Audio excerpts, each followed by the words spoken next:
बात या 18 जिलों के मुद्दे उठ पाते थे, बाकी वो मुद्दे पूरे राजस्थान के थे।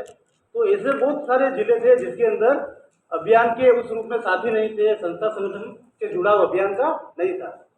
पर वो आज सच होता दिख रहा है कि ज़्यादातर जिलों के साथी आज अभियान के रूप में, अभियान के साथ में एक मंच पे आए हैं, तो जिससे लगेगा कि अभियान की भी एक ताकत बढ़ी है, ताकि आगे उस रूप में अपन जो सोच रहे हैं वो काम कैसे एक गरीब और मजदूर किसान का काम हो सकता है, उनके हक अधिकार मिल सकते हैं।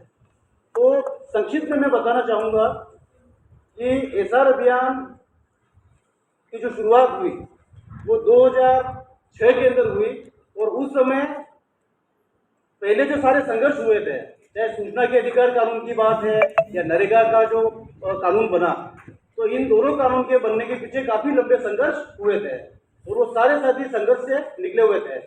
तो सभी के मन में चिंता थी कि कानून बनाने के लिए जितनी ताकत लगे और जितना संघर्ष किया, और उस संघर्ष से जो कानून बने हैं और कानून में जो अधिकार है वो जनता को कितने मिल पाएंगे नहीं मिल पाएंगे, वो भी एक प्रश्नवाचक है।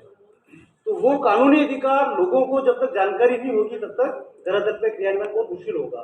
तो उस समय कोशिश की कि कोई संस्था या संगठन काम कर रहा है तो उसका कुछ एक लिमिटेड क्षेत्र होता है कि उस एरिया में, एक गांव में, 10 गांव में, एक ब्लॉक में, एक जिले में, 2 जिले में काम है।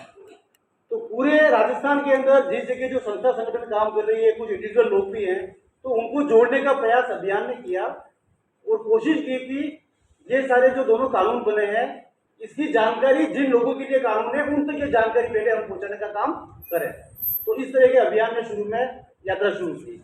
नरेगा को लेके काफी बड़े दमदार तरीके से प्रयास किया था, और उस समय शुरुआती वाले फेज में 200 जिले जो नरेगा में थे, तो उसमें राजस्थान में से 4 जिले दक्षिणी राजस्थान के थे। तो डूंगरपुर जिले में बड़ी मात्रा में जागरूकता के लिए, लोगों को नरेगा के अधिकार बताने के लिए 800 लोग इकट्ठे हुए, अलग अलग टीमें बनाई और घर घर जाके पूरा अभियान किया कि लोगों को नरेगा में जो अधिकार है वो कैसे मिले, जॉब कार्ड कैसे बने, आवेदन कैसे मिले, 100 दिन का काम कैसे ले, पूरी मजदूरी कैसे ले। तो वो सारी प्रक्रिया एक अभियान के रूप में हुई।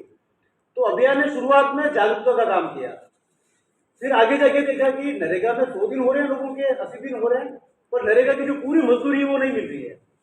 और उस समय नरेगा की मजदूरी थी 73 रुपए, तो लोगों को पूरी मजदूरी नहीं मिल रही और 100 दिन पूरे हो रहे हैं, तो दिन खत्म हो रहे हैं पर पैसा पूरा नहीं मिल रहा है। तो पूरा पैसा कैसे मिले, इसके लिए अभियान ने एकजुट होकर जबरदस्त प्रयास किया कि नकदी की व्यवस्था जो है वो कैसे बैठे, क्योंकि नरेगा का पूरा पैसा लेना है तो वर्क साइट है, वर्क साइट पे लेबर भी है, मेड भी है और काम भी वही होना है। तो उस वर्क साइट को कैसे सुधारें और जो लोग काम करने वाले उनको पता चले कि हमको 73 रुपये लेने के लिए कितना काम करना है, वो जो काम करवाने वाला नेट है उसको भी पता पड़े कि मुझे नकदी कैसे देनी है, कैसे वर्चुअल में नाम लिखना है। तो उस पर काम किया अभियान ने, सरकार के साथ भी प्रयास हुए, काफी ट्रेनिंगें हुई पूरे राजस्थान के अंदर और उसका कुछ प्रभाव भी नजर आया। उसके बाद 5-5 के ग्रुप में ये सिस्टम बैठा नरेगा का। दूसरा प्रयास इस रूप में था। तीसरा प्रयास, जब ये काम और आगे बढ़ता गया तो उस समय लगा कि पहले पंचायतों में पैसा नहीं था, तो जब से नरेगा आया उसके बाद में पंचायतों में काफी पैसा आया, गांव में लोगों के हाथ में काफी पैसा आया और वो सारा बदलाव भी दिखता है अभी जो गांव में जाते हैं। तो इतना पैसा नरेगा से आ सकता है क्योंकि कानूनी अधिकार है, जितने जॉब कार्ड है 100 दिन का पैसा गाँव में आ सकते हैं अगर गाँव वाले चाहे तो इतना पैसा आएगा, इतना काम होगा। तो उसकी स्थानीय लेवल पर निगरानी कैसे जनता रखे या उसकी सामाजिक अंतरिक्षण की व्यवस्था कैसे स्टेब्लिश हो, और ये चीज टाइम पे नहीं हुई तो वो पैसा भी गलत रास्ते में जा सकता है, या वो काम जिस क्वालिटी का बनना है वो काम क्वालिटी का नहीं होगा, तो उस काम का इतना उपयोगिता भी नहीं होगा। तो सोशल ऑडिट की प्रक्रिया कैसे मजबूती से गांव में लागू हो सके, इसके लिए एसआर अभियान ने बेड़ा उठाया, इंडिविजुअल रूप से काम किया, सरकार के साथ में मिलकर प्रयास किया, तो उसमें अच्छे और बुरे दोनों अनुभव थे। सहयोग भी मिला, लाठी और कांटे भी खाने पड़े, थाने भी फिर आपको जाना पड़ा, वो सारी चीजें हुई। तो ये भी एक मिला जुला सोशल ऑडिट का काफी प्रयास डूंगरपुर में किया, बांसवाड़ा में किया, झालावाड़ का अलग अनुभव था, भिलवाड़ा में लास्ट में किया था, आपके नादोदी में करौली में किया था, सिरोही में उस समय किया था पंचायत के अंदर। तो इस रूप में सोशल ऑडिट के रूप में भी एसआर अभियान ने शुरुआती दौर में काम किया। तो शुरुआत में नरेगा को लेके 3 तरह के इस तरह के प्रयास किए, काफी लोग उसमें जुड़े। फिर क्या हुआ, ये सारा करते हुए 2010 आया। नरेगा कानून 6 में बना लागू हुआ, 2010 तक की यात्रा इस रूप में रही। तो 5 साल तक नरेगा की मजदूरी 73 रुपये से 76 रुपये नहीं हुई, वो नरेगा की मजदूरी। तो उस समय अभियान ने सोचा कि सारा जो सिस्टम है, महंगाई तो रोज बढ़ रही है, सरकारी कर्मचारी और अधिकारियों की तनख्वाह भी बढ़ रही है, तो अभियान ने देखा कि कैसे नरेगा के अंदर भी जो मजदूर है उनकी भी मजदूरी बढ़नी चाहिए, हर साल महंगाई के आधार पर जुड़ना चाहिए। तो इसको लेके एसआर अभियान ने पूरे राजस्थान के अंदर उसकी यात्रा की, न्यूनतम मजदूरी का पूरा एक अभियान चलाया और मजदूरी को लेके एक सत्याग्रह जयपुर में किया 47 दिन तक। स्टेचू सर्किल पे उसका न्यूनतम हक को लेके, न्यूनतम मजदूरी के हक को लेके सत्याग्रह हुआ 47 दिन तक। और यात्रा भी पूरे संभाग में अलग अलग रूप में 5 टीमें बना के निकाली। तो वो जो सत्याग्रह था 47 दिन का, और उसके अंदर समय ऐसा आया, नवरात्रि आई, उसी समय लोग घर नहीं गए, नवरात्रि यही मनाई, यही जवारे बोए, यही सारा किया। दीपावली उसी समय आ गई, स्टेचू सर्कल के चारों ओर काले दीपक यही करके दीपावली मनाई, दशहरा भी यही मनाया। तो वो जो सत्याग्रह वाला अभियान चला, लोग त्योहार आने के बाद भी घर नहीं गए और उसका परिणाम ये हुआ कि उसको मानना पड़ा। और उसके बाद में देखिए कि 2010 के बाद में बिना किसी के कहे 10 या 11 रुपये भी बढ़ती है, पर नरेगा की न्यूनतम मजदूरी हर साल बढ़ती है, महंगे के साथ जोड़ने की जो बात है। तो उससे एक तो ये फर्क पड़ा। दूसरा क्या हुआ उस समय कि जब 47 दिन का सत्याग्रह चला, उस समय राजस्थान के अलग अलग एरिया से, क्योंकि यात्राएं चली थी यहाँ सत्याग्रह से पहले, तो उस एरिया में भी लोग आ रहे थे। तो जैसे 12 के लोग आए यहाँ पे सत्याग्रह में, तो उस समय 12 के लोग आए थे नरेगा और न्यूनतम मजदूरी को बढ़ाने के लिए, पर उन्होंने अपनी कहानी बताई। तो कहानी से एक नया मुद्दा निकला, पूरा बंधुआ मजदूरी का। तो बंधुआ मजदूरी का मुद्दा निकला उस समय। तो बंधुआ मजदूरी से कैसे उनको मुक्त कराया जाए, वहां के जो दमंग लोग हैं जिन्होंने उनकी जमीन हड़प गई है, उनकी जमीन को छुटकारे करने की बात है। पिंडवाड़ा सिरोही के अंदर सिलिकोसिस की जो बात है, वो मुद्दे सारे धीरे धीरे करके आने लगे। तो अभियान की शुरुआत उस रूप में हुई, पर जितना इसके काम व्यापक हुआ, लोगों से जुड़ा हुआ, संगठनों से जुड़ा हुआ, तो वो मुद्दे भी अभियान का एक हिस्सा बनते गए। तो कोशिश की कि उन मुद्दों को लेकर अभियान अपनी ताकत कैसे बढ़ाए लोगों की समस्या के समाधान के लिए। उसी समय एक बड़ा मुद्दा था कि सरकार ने पूरा सेल का एरिया डिक्लेयर कर दिया, स्टोन सेल। तो पूरे राजस्थान के अंदर जो इस तरह की उपजाऊ जमीन थी, वो सारी जमीन उसके अंदर एक्वायर करने का प्लान बना। तो उस समय अभियान ने पूरा जन अधिकार करके यात्रा निकाली थी, 15 दिन की यात्रा। उसमें भी 5 टीमें बनी थी। तो शंकर जी और हम सीकर से रवाना हुए थे जयपुर, 10 दिन तक पैदल चल के आए थे 110 किलोमीटर। तो ऐसी अलग अलग दिशाओं से 5 टीमें बन के इसके विरोध में, देश के विरोध में, पूरा किसानों की जमीन कैसे सुरक्षित हो, वो मुद्दा भी पूरा अभियान ने उठाया। वो रक्षाबंधन के ठीक पहले जयपुर में 500 टीमें आई और यहाँ पर कलेक्ट्रेट के वहां धरना जयपुर में हुआ था, जिसमें योगेंद्र यादव और उस समय भी वो सारे थे। तो जमीन से जुड़ा हुआ जो मुद्दा है, सिलिकोसिस जैसी बीमारी है उससे जुड़ा हुआ मुद्दा है, या बंधुआ मजदूरी वाला जो मुद्दा है, तो इस तरह के मुद्दे भी अभियान के साथ में जुड़ते गए। तो इस तरह से पूरे अभियान में एक के बाद एक के बाद एक के बाद इस तरह के काम चले। इसी के साथ में जब सवेरे भी बात कर रहे थे कि शिक्षा की बात है, तो शिक्षा नींव का सवाल जो अभियान है, वो भी राजस्थान पत्रिका के साथ में मिलकर उसी समय मुद्दा आया था। और एक पूरा ट्रांसफर पॉलिसी की जो बात है, क्योंकि अपन देखते हैं कि टीचर है तो जहाँ शहर के आसपास है वहाँ आपके 25-30 टीचर मिल जाएंगे स्कूल में, गांव में जाएंगे वहाँ 100 बच्चे एक टीचर मिलेगा। तो इस तरह की बात है, ट्रांसफर पॉलिसी की बात है, तो इसमें भी काफी बात उस समय हुई। और जो शिक्षा एक बुनियादी अधिकार है, वो सुदूर के एरिया में, आदिवासी एरिया में, ग्रामीण एरिया में कैसे वो व्यवस्था हो सकती है, इसके लिए भी एसआर अभियान ने एक व्यापक मुद्दा उठाया था। तो कुल मिला के एसआर अभियान की जो यात्रा रही, एक आम गरीब मजदूर किसान सूचना के अधिकार और नरेगा को लेकर शुरू हुई, जो जैसे जैसे अलग अलग मुद्दे आते गए, उन मुद्दों को भी अभियान ने समझा, साथ में लिया, और उससे अभियान की ताकत भी बढ़ी। और आज उसका परिणाम देखते हैं कि जो 7-8 जिले में अभियान की शुरुआत हुई थी, वो 18 जिले हुई, 18 जिले से 33 जिलों की हुई है। तो उसमें मन में थोड़ी संतुष्टि मिलती है और थोड़ा उत्साह भी बढ़ता है कि ठीक है, हाँ ठीक है, कुछ साथी और तैयार हुए हैं। अभी अपन बात कर रहे हैं कि एक पंचायत समिति में 4 बीआरपी की बात है, 4 व्यक्ति तो ऐसे अभियान के तैयार हुए पंचायत समिति में। हर जिले में आप जैसे 2 व्यक्ति और तैयार हो रहे हैं।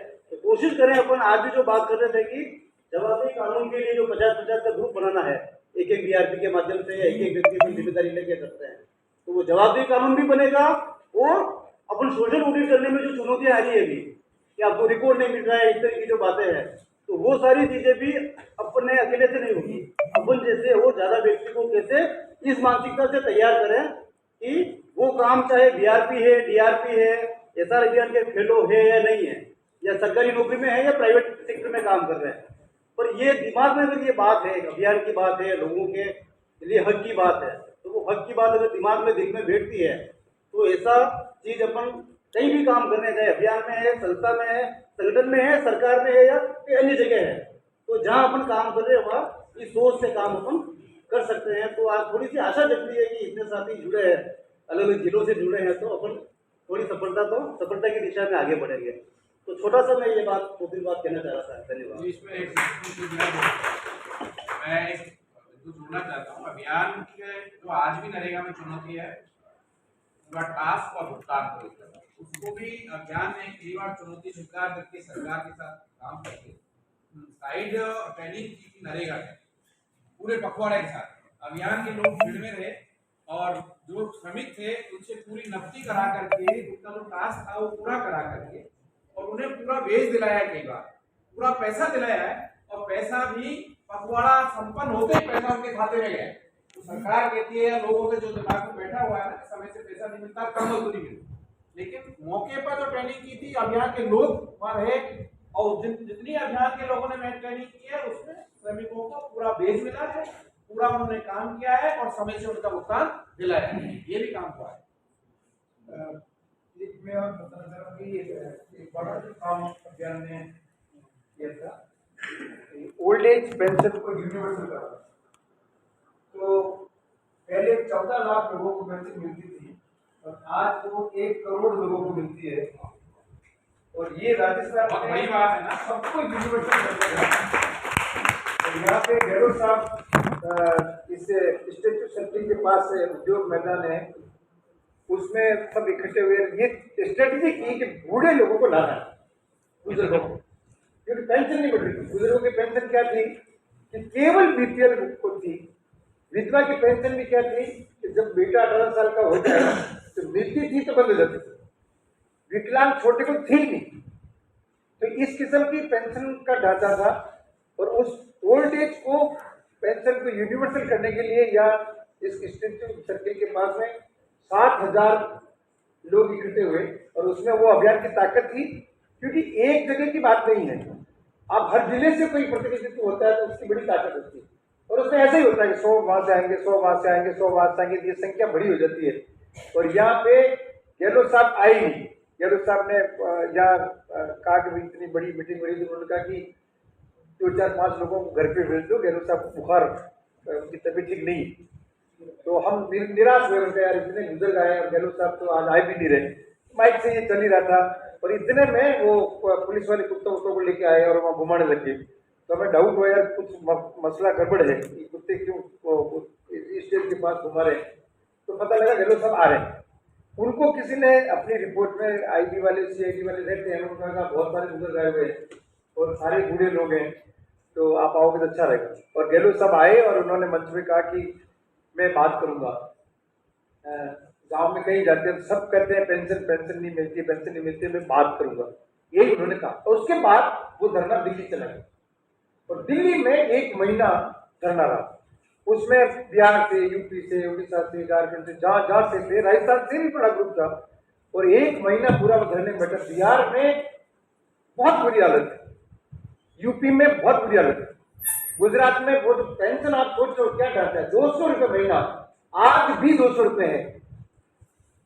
आज भी केवल बीपीएल को, भारत सरकार की तरफ से जो पेंशन है वो आज भी बीपीएल को है, और वो 200 रुपये है, और बाकी स्टेट की मेहरबानी जो देना चाहे। तो ये 200 रुपये से पेंशन हमारे यहाँ तो यूनिवर्सल हुई उसी समय जब हम दिल्ली में बैठे थे और तंग आ गए थे कि अभी कुछ हो नहीं रहे, तो अपन अपने अपने राज्यों में जाके इस बात को फैलाएंगे, कुछ करेंगे।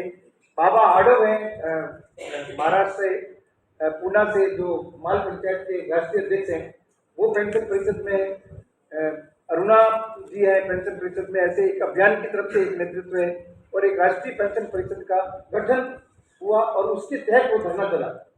थोड़ा आप अंदाज लगा सकते हैं कि बिहार के जो बुजुर्ग वहाँ बैठे थे, तो बाबा आडव पूरे टाइम, अभी वो 93 साल के हैं, वो उस समय पूरे टाइम धरने में थे, वहाँ बैठे थे। तो मुझे उसने कहा कि ये जो बूढ़े लोग हैं यार, नहाए नहीं है, इनके नहाने की कुछ व्यवस्था करो। कहाँ रुक रहे हैं? मैंने कहा यहाँ धर्मशाला, उसमें धर्मशाला किराया लिया था दिल्ली में, वहाँ रुके हुए, सर्दी का टाइम था, कि उनकी नहाने की व्यवस्था करो, गर्म पानी करवाओ, इनको नहलाओ।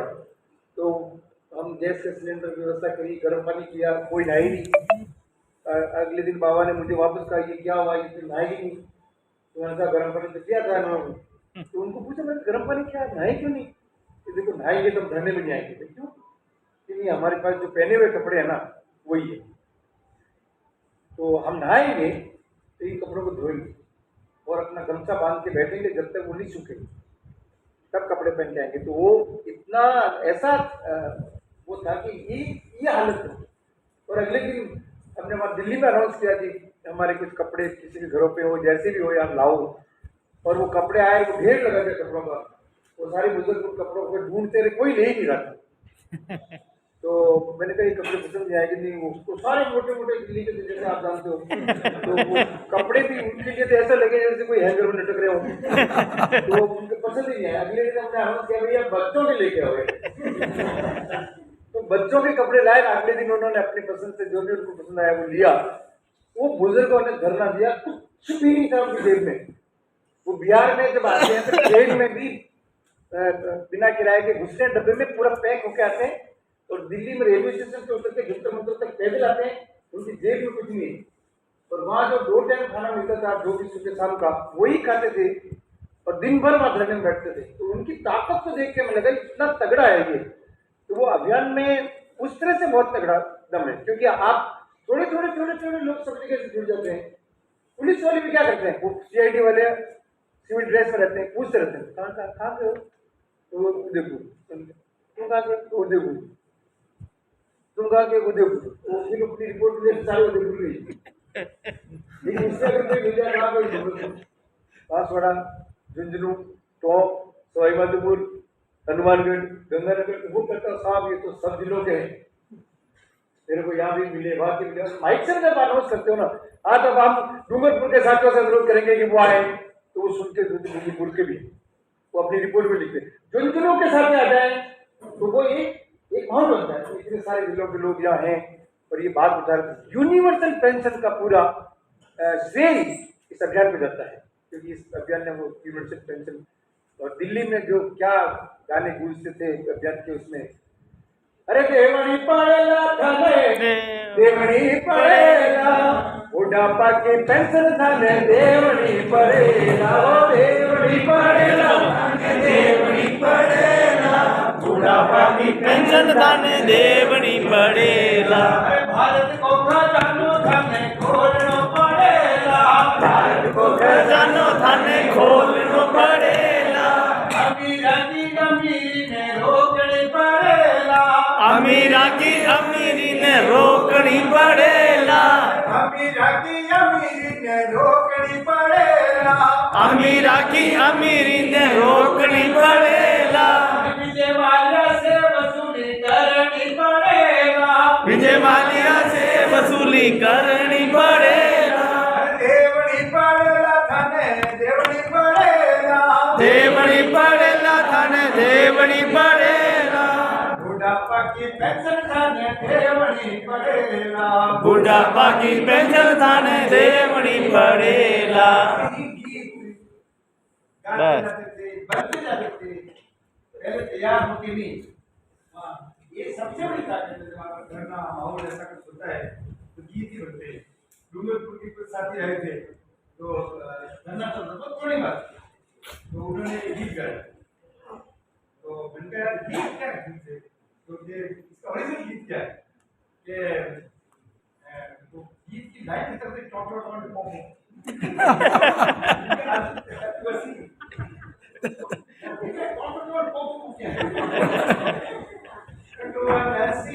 झूठ घन बोले, तुम झूठ घन बोले, तू कहवे जो नहीं करे, तू कहवे जो न करे, भेरा तू झूठ घणो बोले लोड़ा भेरा तू झूठ घणो बोले लोहा भेरा तू केवे जो नी करे लोड़ा भेरा तू केवे जो नी करे लोहा भेरा में भारती गाड़ी आवे मैं भेरा में वाली गाड़ी आवे डॉट डॉट डॉट पॉम पॉम पॉम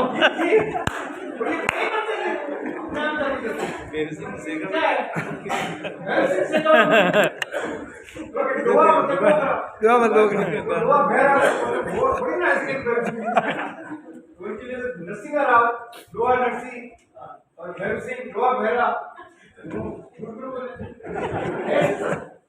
हेलीकॉप्टर घूमे तो विदेशों में जावे तो लोग भूखा रहे तो थोड़े बनाएंगे इस किस्म की गीत और गजब था वो तो वो दम अभियान नहीं हो सकता क्योंकि वो अलग झलक है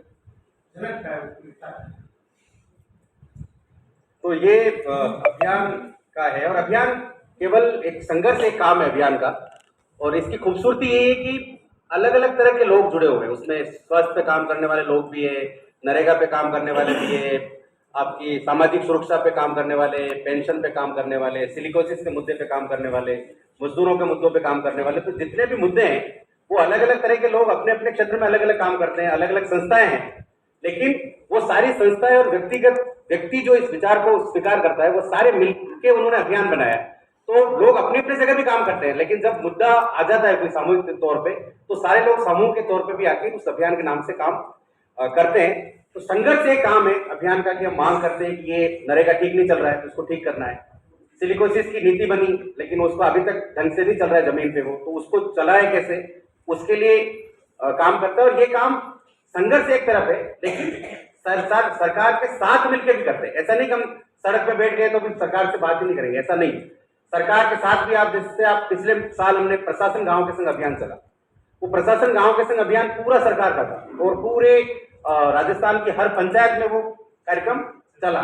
लेकिन सरकार ने हमें बताया कि आप इसमें कैसे जुड़ के कुछ मदद कर सकते हो, तो हमने बहुत उसको डिजाइन किया कि आप पंचायत में जब बात करते हो तो पंचायत में सब लोगों की बात नहीं आती। गांव ग्राम पंचायत में तो आप 5 गांव राजस्व गांव है और 5 गांव के लोग एक साथ जुड़ के नहीं आते और आ भी जाते हैं तो प्रभावशाली लोग अपनी बात रखते हैं। जो वंचित है, दलित है, आदिवासी, उसकी महिलाएं हैं, उनकी बात आगे आ नहीं सकती, वो पीछे रह जाते हैं।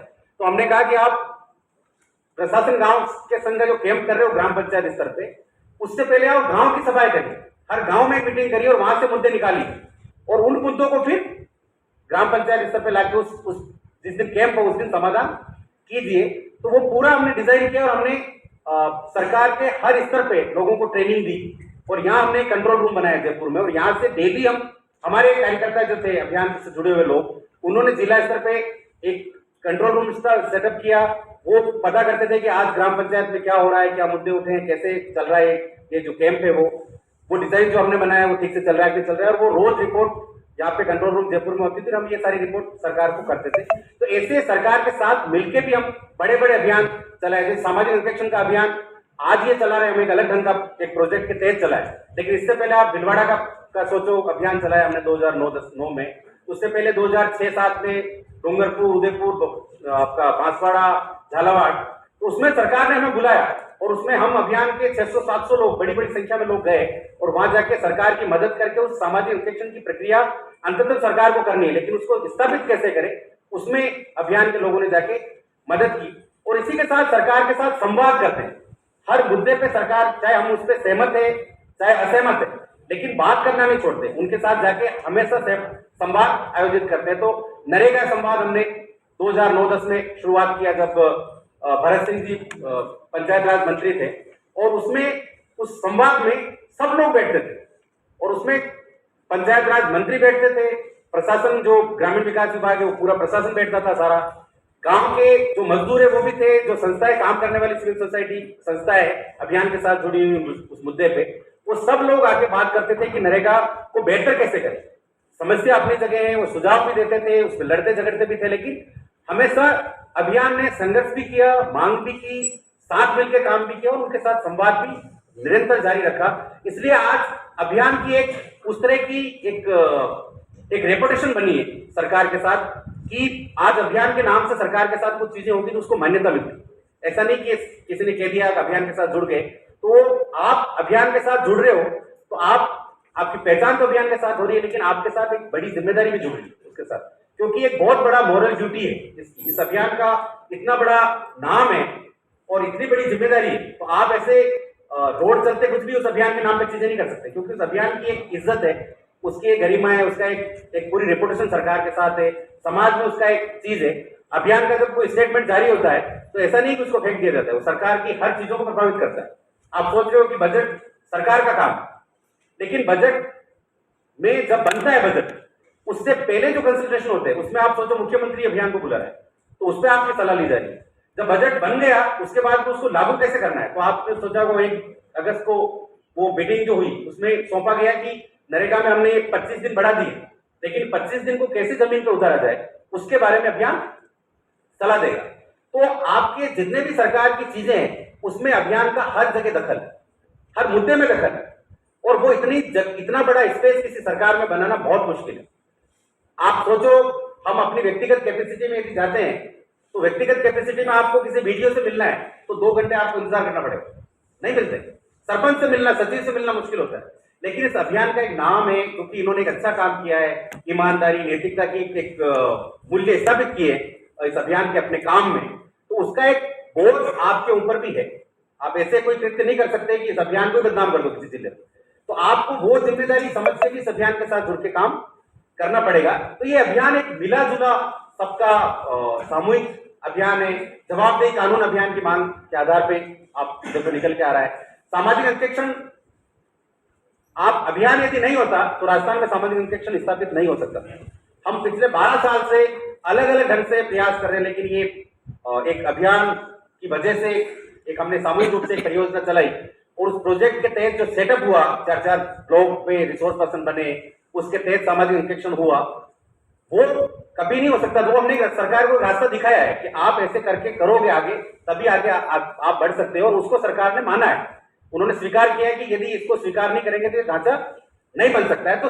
तो अभियान ने कई मॉडल भी क्रिएट करके दिए जिसको सरकार ने मान के वो सरकारी ढांचे का हिस्सा एक तरह से बने। और अभियान का दखल का अंदाजा आप इस बात से लगा सकते हो कि आपने सोचा, जब आपका सोशल ऑडिट हुआ 2 चरण हुआ। पहला चरण में हमने 135 पंचायतों का किया।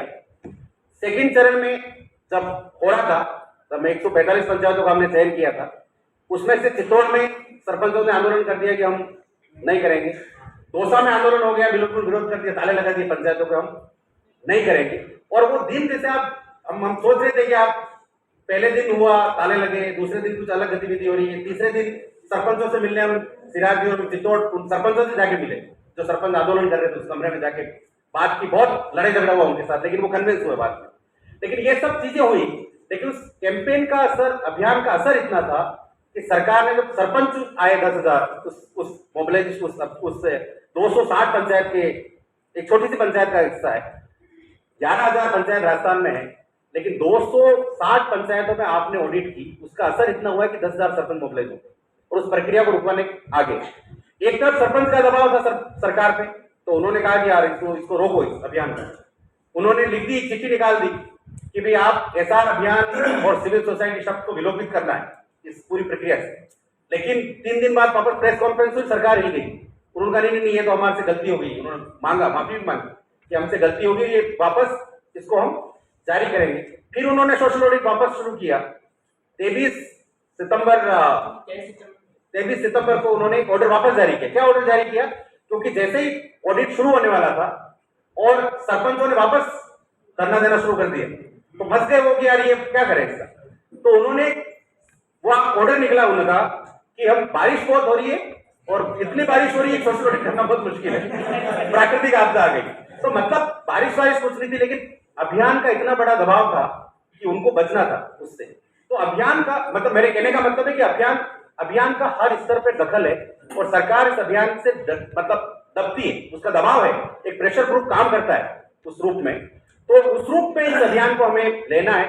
आपको बहुत बधाई है उस रूप में कि आप इस अभियान का हिस्सा बने हैं, लेकिन इस अभियान के साथ कई जिम्मेदारियां भी जुड़ेगी जो कल हम लंबा डिस्कस करेंगे, और इसके बाद आपकी एक बहुत व्यवस्थित ट्रेनिंग करेंगे कैसे इस काम को आगे बढ़ाना है, उस पर भी लंबी चर्चा करेंगे। लेकिन आपको मोटे तौर पे उस रूप में तैयार होना है कि हम इस एक बहुत बड़े अभियान के साथ एक हिस्सा बने, बहुत बड़े परिवार का हिस्सा हम बने, तो आपको उस रूप से मानसिक रूप से भी अपने आप को तैयार करना पड़ेगा। ये केवल नौकरी की बात नहीं है। आप जहां भी जॉब आपको मिला होगा, जहां भी आप लोगों ने, बहुत लोगों ने कहा कि हमने इतनी इतनी बड़ी जगह काम किया है, ये काम एक अलग ढंग का काम है। इस काम में वैसा भी नहीं है कि हम 10 बजे ऑफिस जाएंगे और 5 बजे हमारी छुट्टी हो जाएगी, ऐसा नहीं। ये काम 24 घंटे का काम है और ये मन का काम है। जब तक आपकी इच्छा शक्ति नहीं होगी तो इस काम में मजा नहीं आएगा। ये काम थोड़ा पैशन का काम है, थोड़ी ऐसी आदत बनानी पड़ेगी। कमांडो ट्रेनिंग है, मतलब इसमें आपको थैला पार्टी तैयार रखना है, हमेशा कभी ऑर्डर आ सकता है। वैसी परिस्थिति में ये काम करना पड़ेगा और आपने अनुभव भी किया है सोशल ऑडिट में कि किस लेवल पे जाते हैं चीजें, लेकिन हमेशा ऐसी स्थिति नहीं होगी। लेकिन फिर भी आपको उस मानसिकता के साथ रहना है कि हम एक बहुत बड़े ईमानदारी और नैतिकता वाले समूह का एक हिस्सा बने, तो उसी विचार और मूल्यों के साथ इसको आगे बढ़ाना पड़ेगा। तो ये अभियान का एक मोटा परिचय है, इसमें बहुत और भी चर्चा होगी।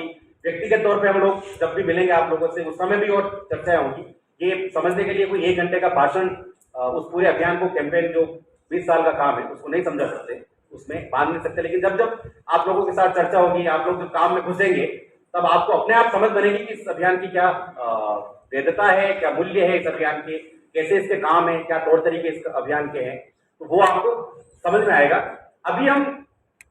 अभी ये जो बहुत नियर में एक आयोजन होने वाला है, जिसमें सरकार ने हमें आमंत्रित किया है, एक डीजी फेस्ट है। और वो डीजी फेस्ट में पिछली बार भी आप लोग आए थे यहाँ, जयपुर में जब आयोजित हुआ था, लेकिन उसी का एक सेकंड पार्ट जोधपुर में आयोजित हो रहा है। उसमें भी सरकार ने हमें एक तरह से बुलाया और उसमें हमारी भूमिका है अभियान की कि हम अलग अलग चीजें वहां पे जाके करेंगे। और उस आपने जन सूचना पोर्टल जो शब्द सुना, जो प्रणव इस पे काम करेगा और भी लोग साथी इस पे काम करते हैं, पूरा एक डिजिटल डायलॉग टीम है, वो जन सूचना पोर्टल को बनाने में, उसकी पूरी अवधारणा लाने में उन्होंने काम किया है। तो वो एक विभाग है, सूचना प्रौद्योगिकी विभाग, वो जो सारी तकनीकी और इन सूचनाओं पे काम करता है, वो उसका एक मेला है जोधपुर में। तो वो मेला क्या है और हमें उसमें अभियान की क्या भूमिका और वो सब चीजें हैं, तो वो कमल निखिल भी आप तो एक तो कौन आप में से जाएंगे वो हम तय करेंगे, लेकिन हम आपको बता देंगे। सबके सब नहीं जाएंगे क्योंकि आपकी सोशल ऑडिट चल रहा है इस समय, तो वो